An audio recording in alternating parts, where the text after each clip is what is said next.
идентифицироваться.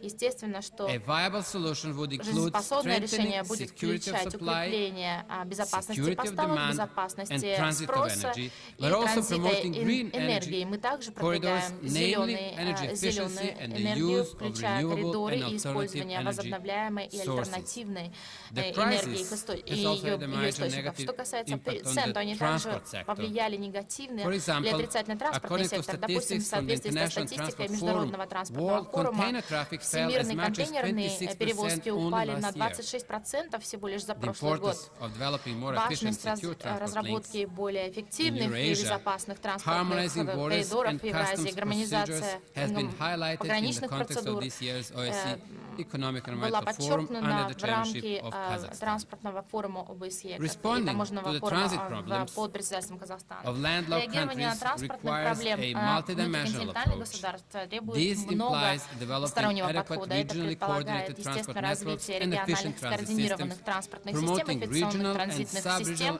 которые продвигают региональную и субрегиональную экономическую интеграцию и способствуют инвестициям в ходе экономической деятельности. Социальный элемент кризиса также необходимо четко осознавать в рамках сбалансированной и устойчивой стратегии восстановления. Мы знаем, что кризис привел к безработице, но мало кто из нас хочет, опять же, признавать, что наибольшее воздействие было оказано на рабочих мигрантов. Можно сказать, что денежные переводы очень сильно сократились, и это, естественно, воздействует на уже бедные, опять же, семьи, экономики в регионе ОБСЕ. Некоторым мигрантам пришлось вернуться, так как они не смогли найти возможности для занятости. И, естественно, решения должны быть сбалансированы.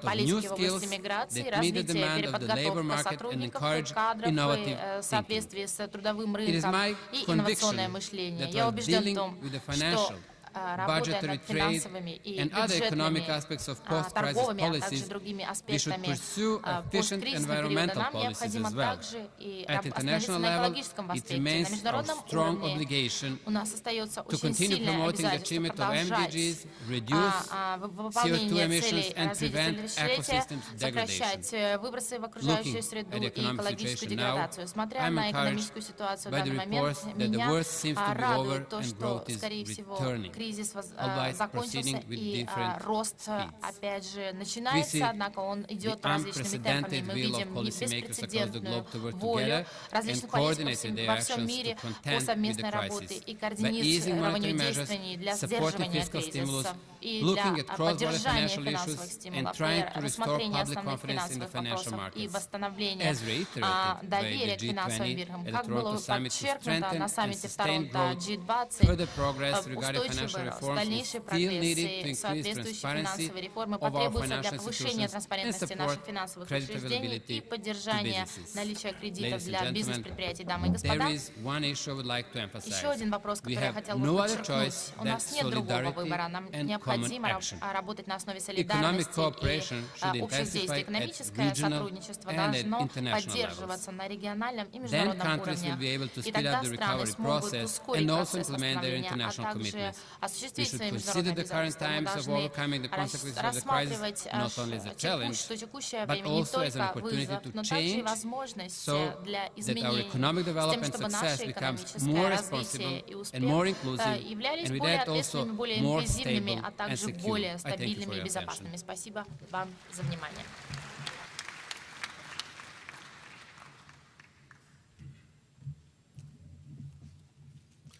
Спасибо, господин Свиланович, за эти умные слова.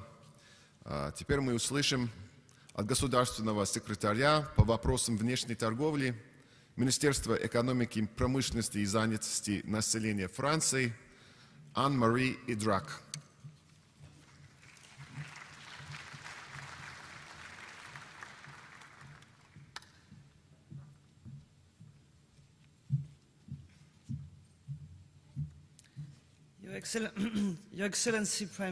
Ваше Превосходительство, премьер-министр Масимов, дамы и господа, для меня большая честь и привилегия участвовать на этой новой сессии Астанинского экономического форума.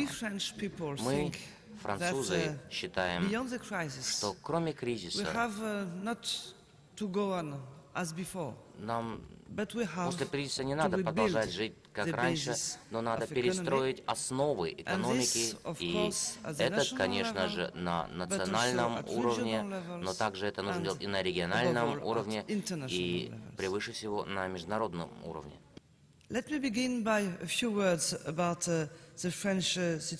Позвольте мне вам напомнить о французской ситуации. Николя Саркози, наш президент, преследует новую экономическую стратегию с 3 основными идеями. Первое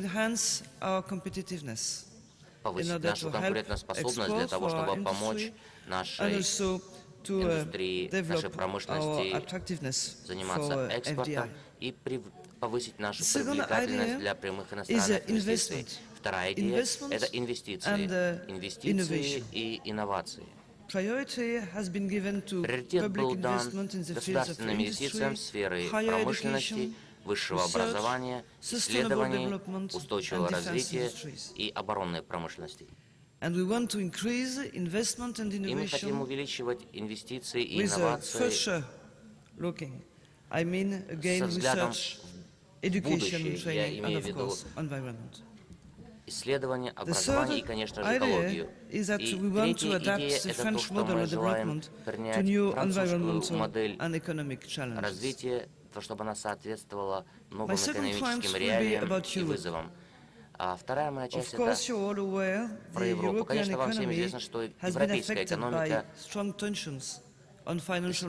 испытала последствия серьезной напряженности на финансовых рынках в результате греческого кризиса. Я хотел бы настоять на одном моменте, а именно беспрецедентной мобилизации Европейского Союза. Я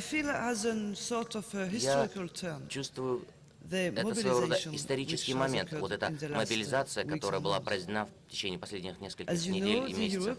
Как вам известно, европейцы привержены процессу реформирования своих правительств и в различных механизмах используют серьезные издержки по бюджетным финансовым ограничениям. Я, в частности, говорю о создании стабилизационного механизма, который будет полагаться на совместное фондирование со стороны Европейского Союза и Международного валютного фонда.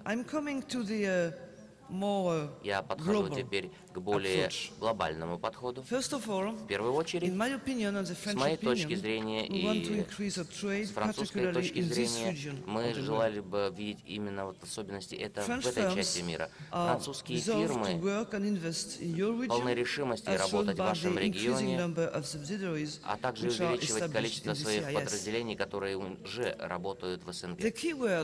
Ключевое слово в отношении развития этой торговли и экономического обмена — это партнерство.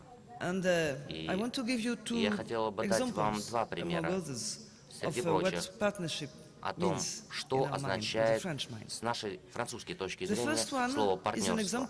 Первое — это пример, который мы совместно с премьер-министром дадим завтра утром, когда мы посетим новый завод, который был заложен здесь, возле Астаны. Астриан — это особое подразделение Радиец. Будет проведено, будет производиться специальная техника спецназначения, которая производится в Казахстане. Это первый пример того, что мы называем партнерство. Второй пример — это более региональный пример. И я хотел бы здесь сослаться на соглашение, подписанное компанией Alstom, широко известной французской компанией по электричеству и электролокомотивам.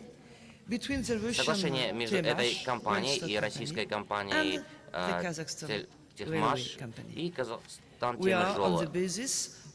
Мы работаем на основе взаимовыгодности как партнеры и, конечно же, учитываем новый импульс, который нам дает Таможенный союз. Кроме этих примеров, вы также очень хорошо сможете понять, что мы действительно поддерживаем развитие наших компаний, как это было подчеркнуто нашим президентом. Теперь более глобальный взгляд. Мы считаем, что, как и говорилось до меня, что двадцатка на самом деле является эффективным и адекватным форумом для принятия скоординированных и своевременных действий. Двадцатка уже дала целый ряд конкретных значительных результатов. Конечно же, многое еще предстоит осуществить. Как вам известно, после корейского председательствования Франция в следующем году будет возглавлять двадцатку, а в 2011 году, сейчас еще рано